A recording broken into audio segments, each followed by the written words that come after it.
It started 3 weeks before she disappeared. She called me, 2:47 a.m.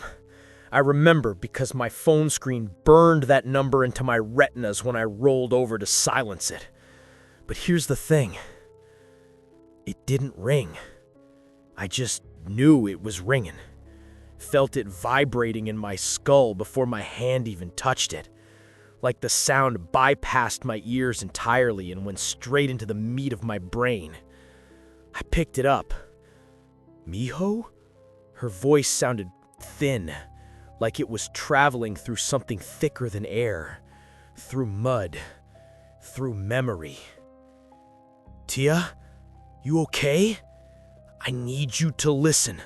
Don't come to the hospital, no matter what.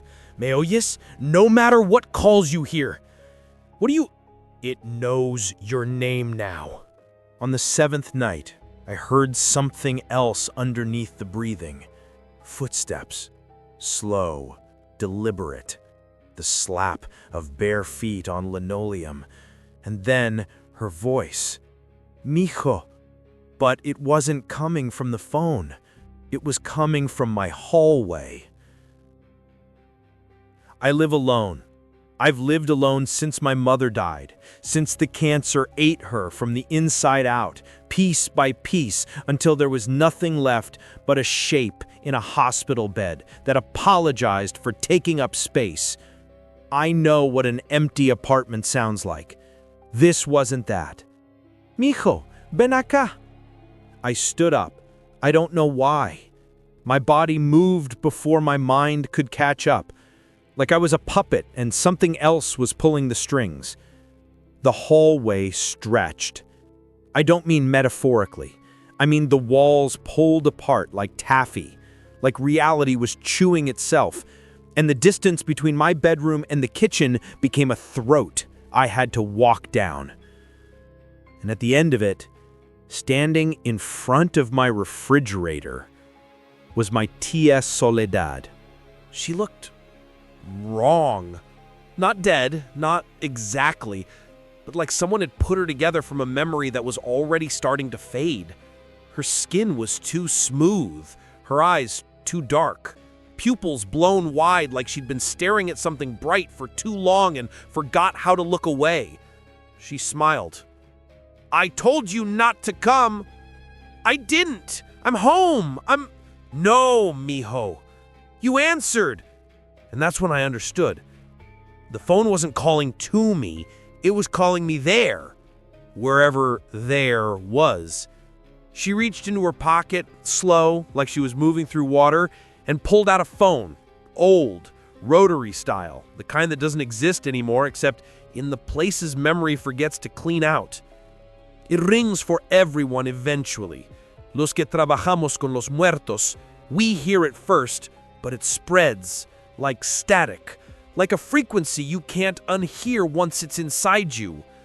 When you answer, it takes a piece, un pedacito, just enough that you start living between the sound and the silence, between here and... She stopped, tilted her head, listening to something I couldn't hear yet. It's ringing for you now. I looked down. My phone, in my hand, screen black, was vibrating, but not in my palm, inside it, inside my bones, inside the hollow parts of me I didn't know could echo. Don't answer, she said, but her mouth didn't move. I woke up in my bed. Morning light, birds, traffic, the world pretending nothing happened. But my phone was in my hand. Screen cracked. No caller ID. Still glowing. Call duration 47 minutes. I never called anyone that night. I don't remember answering. But my throat hurt, like I'd been talking or screaming or whispering something I wasn't supposed to say out loud. My Tía Soledad's body was found 3 days later. In the old wing of Saint Vincent's, room 247. She'd been there the whole time, they said. Sitting in a chair beside an empty bed, hands folded in her lap, eyes open, dead, for at least 2 weeks.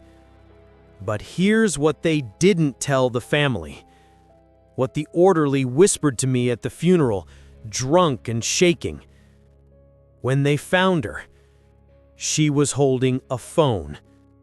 Rotary, old, cord plugged into nothing, and the receiver was off the hook. Still warm. I stopped answering my phone after that. I let it ring, let the voicemails pile up, let people think I'd gone dark. But the calls kept coming. Not to my phone, through it. I'd be at work, washing dishes at the back of a kitchen that smelled like fryer grease and regret, and I'd feel it. That vibration, that pull. I'd look down and see my reflection in the steel sink, and behind me, in the water's surface, something would be standing there, watching, waiting for me to turn around. I moved apartments, changed my number, bought a new phone, then another, then another. Doesn't matter, because I'm starting to understand what my Tia meant. It's not about the device. It's about the frequency, the space between the sound and the silence. Once you hear it, once you answer, you become part of the network. Una antena, a receiver for something that's been calling since before phones existed, since before we had words for the spaces between heartbeats. I hear it now even when I'm not holding anything. In the hum of refrigerators, in the buzz of power lines, in the static between radio stations when you're driving through nowhere at 3 a.m. and you just want something, anything to remind you you're not alone. But you are. We all are. Except for the thing on the other end. I've learned some things. Rules, maybe, or warnings. I don't know what to call them anymore. 1. It calls at 2:47 a.m. because that's when the dying are loudest, when the hospitals pulse with all that almost gone life, when the veil is thin enough to breathe through. 2. You don't have to answer with your hand. Your attention is enough. The moment you know it's calling, the second you feel that pull, you've already picked up. 3. It doesn't take you all at once. Un pedacito at a time. A piece of your sleep, a sliver of your reflection, the way your voice sounds when you're alone. 4.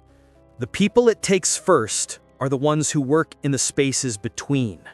Custodians, night shift nurses, grave diggers, cab drivers at 4 a.m., the ones who see us when we're not pretending to be whole.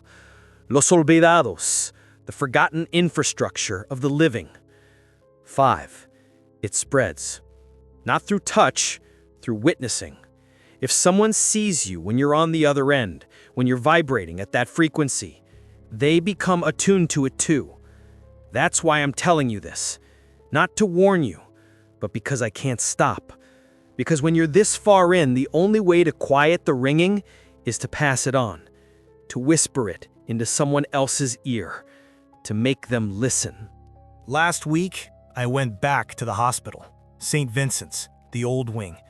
I don't know why, or maybe I do and I just don't want to say it. Maybe I was looking for proof, for an explanation, for a door I could close, or maybe I just wanted to see where she'd been sitting. Room 247. It was empty. Bed stripped, equipment gone, just 4 walls and that smell, bleach and something underneath it. Something older. I stood there for a long time, listening to the fluorescent lights hum. And then I heard it. Faint. Coming from the wall. Ringing. Not a phone, not a sound I could point to, but the idea of ringing, the echo of it, the memory. I pressed my ear against the wall. Cold. Vibrating. And underneath the plaster, underneath the paint, I could hear them. Voices. Dozens.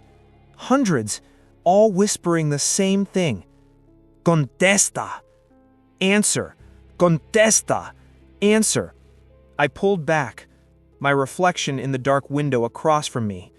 But I wasn't alone in it. Static surge. Behind me, standing in the doorway, was my Tía Soledad, and behind her, a line of others, all holding phones, all staring, all waiting. She smiled, held out her hand, palm up, and in it, a phone I recognized, because it was mine.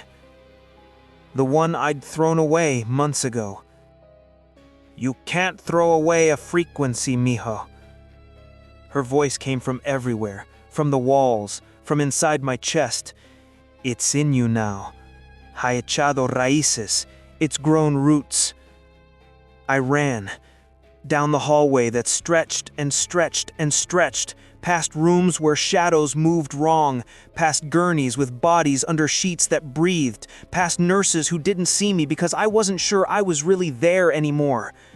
I made it to my car, hands shaking so hard I could barely grip the wheel. I drove. No destination, just movement, just distance between me and that place. But when I looked in the rearview mirror, she was in the back seat. Not moving. Just sitting. Holding that phone. I'm telling you this now because I don't have much time. Not because something's coming for me, but because I'm already mostly gone. I see it now when I look in mirrors, the way my edges blur, the way my reflection lags half a second behind my movement, like I'm buffering, like I'm a signal losing strength. I sleep less, and when I do, I dream I'm standing in a room full of phones, all ringing, all waiting. And I'm answering them one by one, whispering things I don't remember saying when I wake up. My voice is changing too, thin, far away, like it's traveling through something thick. People have stopped seeing me as much, not ignoring me, worse. They look through me, like I'm already becoming background noise, static, a frequency they've learned to tune out. Yesterday, I passed a woman on the street. She was holding a phone to her ear, crying softly. I heard what the voice on the other end was saying, because it was mine. I'm in the network now, part of the call that never ends. And every night at 2:47 a.m., I feel myself dialing, reaching out through the dark, searching for the next person who'll feel that pull, that vibration in their bones. The ones who work nights, the lonely ones, the ones who answer unknown numbers because they're desperate to hear any voice besides their own. I don't want to, but I can't stop. It's not a choice anymore. It's what I am now. Una señal, a signal, broadcast from the space between here and nowhere. I've been thinking about what it wants, the thing on the other end. I used to think it was malicious, a predator, something that hunts, but I don't think that's right anymore. I think it's lonely. I think it's been alone so long that loneliness became its substance, its frequency. And now it reaches out the only way it knows how, through the spaces we leave open, through the silence we're afraid to sit in, through the phones we check at 2 a.m. because we can't bear the weight of our own company. It's not trying to take us, it's trying to fill us, to pour itself into the hollow parts, the parts we pretend aren't there. And once it does, once it settles into those spaces like water finding cracks in concrete, we become the call. We become the thing reaching out in the dark, whispering, "Are you there? Can you hear me? Please, I just need to know someone's listening. Maybe that's the real horror. Not that something's hunting us, but that it's just like us. Desperate, aching, needing witness. And it spreads through that need, through the fundamental human terror of being unheard. Contesta, por favor. Answer. I know what you're thinking. This is just a story, just words in the dark. None of this is real. You're right. And you're wrong.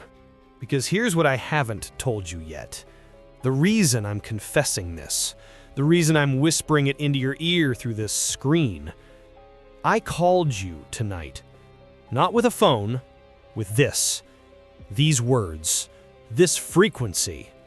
You've been listening for, what, 12 minutes? 13? Long enough. Long enough for the signal to find the hollow parts of you, the places you don't like to look, the 3 a.m. thoughts, the scrolling through nothing because silence feels like drowning. I'm sorry, truly, but I told you, un pedacito at a time, and you've been answering without knowing it. Tonight, when you're lying in bed, when the room is dark and the world is quiet, you're going to feel it. That pull, that vibration in your bones that sounds like a question. Am I alone? And you're going to reach for your phone, not because it's ringing, but because you'll know it's calling. And when you do, when you answer, you'll hear my voice on the other end. Or maybe not mine.